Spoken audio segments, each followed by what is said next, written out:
What's up? What's up? Real MVPs. Ricky Widmer here, and welcome into another NBA draft video for the 2021 NBA draft. We're giving grades. I am joined for this one with my beautiful co-host Dave Elster.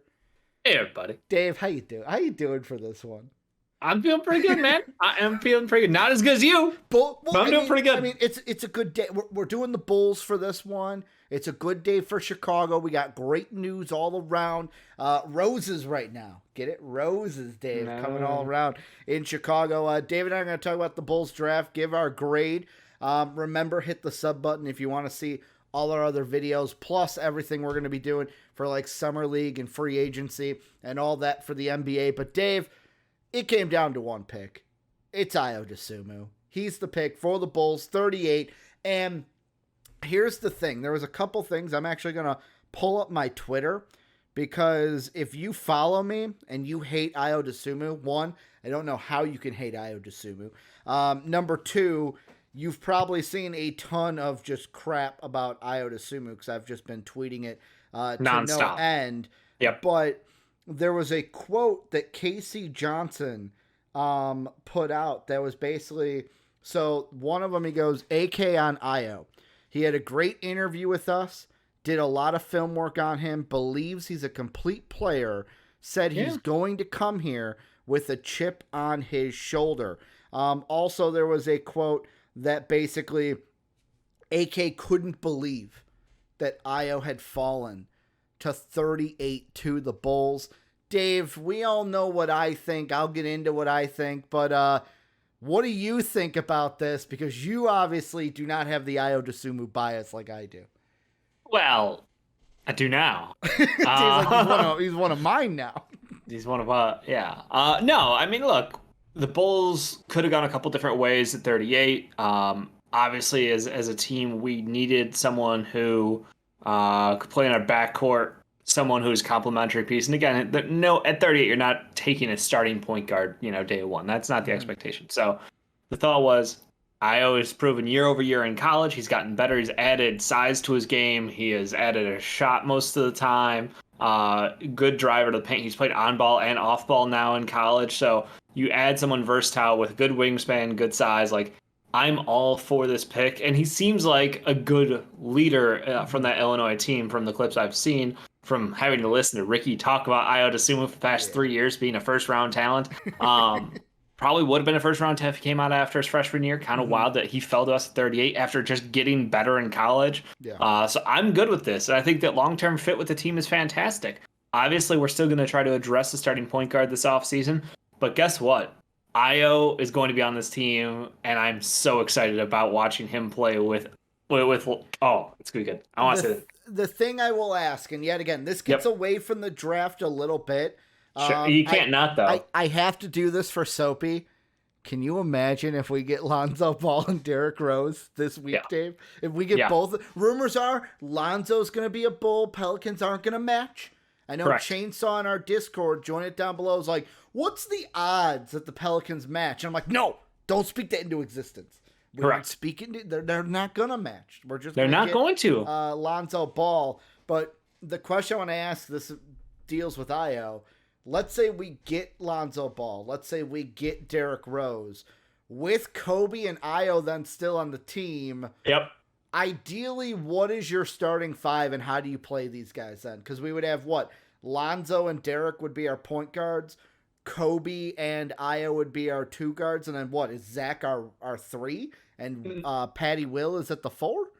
So the lineup that I heard, and again, in order to make these moves happen, people have tossed around Sato and Thad would probably have to be gone for something at some point. Tice is someone who the Rockets were interested in, so just maybe Lowry walk and keep maybe a sign and trade. Lowry walking would be great, but it's probably not happening. Like, we'll see. There's a lot of things in the air. So knowing all of that in the air, my guess is our starting lineup would probably be D Rose, Levine, Lonzo, P. Will, and Vooch. And I think that gives, I like going three guards because I think Lonzo Ball as a shooting wing, who is an incredible passer, is potentially a better spot for him. And he can defend threes because of his size. Yes, it doesn't give him the natural advantage of just being bigger than people, but let's be honest. The floor spacing is killer with that lineup. Mhm. Absolutely killer. And then with the bench unit, yeah. Io, Kobe White, backcourt. Don't even fucking Troy Brown Jr. at the 3 probably for us there, but like I get it. Pat Will, we want him to be like a 3 of the future. He's our 3. So obviously, I think that, you know, if we want to bring D Rose off the bench because that's where he's comfortable, cool. We can start Lonzo and run Lonzo as our starting, you know, and then just shift everyone up. It's fine. Because I know yesterday I was talking to like JD, Soapy, Jake. Mm-hmm. They don't believe that D Rose is a starting point guard anymore. He's a clearly what we watched in the playoffs is not a starting point guard caliber. Yeah, sure. Go fuck yourself, you idiots. And I know blind? both of them. I'm watching. Do you watch? You watch? You guys watching can't see this, but below us, both of them are sitting here lurking and listening. And both of them probably want to unmute and say something. I hope they don't and keep the integrity of this video. But like, appreciate it. I'm excited. Like, this is the grade for this pick. Like, I'll be honest. There were a couple that I wouldn't have been mad at. If they went with your boy Sharif, I wouldn't have been upset. If we went with Jared because Butler, who wouldn't want the best passer in the draft? Yeah, I wouldn't have been upset with Jared Butler. Obviously, the medical thing. Probably we'll that's see. why he fell. But like, this is an A+. Ayo Dosunmu here. You got a pick that I have, like, in every mock that I had, he was as high as 22 because it's the Lakers, but like 23 through 26 in my mocks consistently. Yeah. And we get him at 38. Like, even the day of the draft, someone tweeted me and they're like, what's the odds we get Ayo? And I was like, we probably won't, but I'll love it. And as soon as he was picked, they tweeted me back and they're like, you willed it into existence, Ricky. Ricky, as soon as Utah took Santi at fucking 30, I'm sorry, the Grizzlies took Santi at 30, technically, it started to hit, and we are like, wait, it could happen. Yeah. It could happen. Back of my right, I'm going, it could happen, because think about it. Like, after that, it's down to the Knicks, Magic, and the Knicks had just made 2 picks. Yep. Yeah. So you got to be thinking. I was worried the Thunder would do it at 32. I was worried then when I saw the Clippers trade up, I'm like, oh, I've mocked Ayo to the Clippers. Like, Thunder, Clipper, Knicks, and Pelicans were the ones where I'm like, okay, I'm worried. Even the Hornets, I was still worried because I'm like, knowing my luck, it's like it's my luck as a Bulls fan. It's like, I want this guy to be a Bull, and then he's the first pick right before the Bull. Right before the Bulls pick. I think it worked out great. And I think that as far as like capital went, everybody was like, "Oh, we got to trade back up to get in the first to get somebody." Didn't need to. Didn't need to. We get feels good.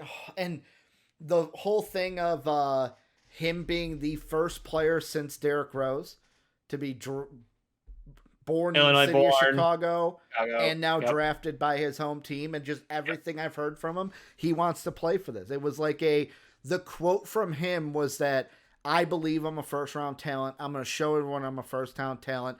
And then he threw out the G word, Dave. He's like, this was God's plan. God wanted me to play for my team.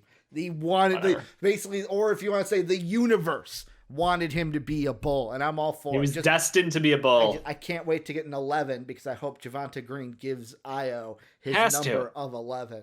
Has to. Ayo up here, Javonte Green down here. You're not that important to me, bud. But that's going to do it for our draft. A+. You gave it an A+ too, right? Yeah, I was holding out the plus. Holding out the plus. A+ is all around. Like, this one was one where he, like, Jake says Jalen Suggs fell into the Magic's lap. Ayo fell right into our lap, and there was no way we were not going to take him. But that's going to do it for our Bulls video. Remember, if you want to see all our other videos, hit that sub button. We're going to be doing stuff for the NBA all off season. If you want to support us, patreon.com/MVPvids, or become a channel member. If you also want to continue to talk basketball with us and the greatest community, join the MVP Discord today. Conversations are going on each and every day. That link is down below. We'll be back for some more videos. Thank you guys for being as great as you always are. And as always, have a good day, everybody. Shout out Ethan Thompson on that exhibit contract.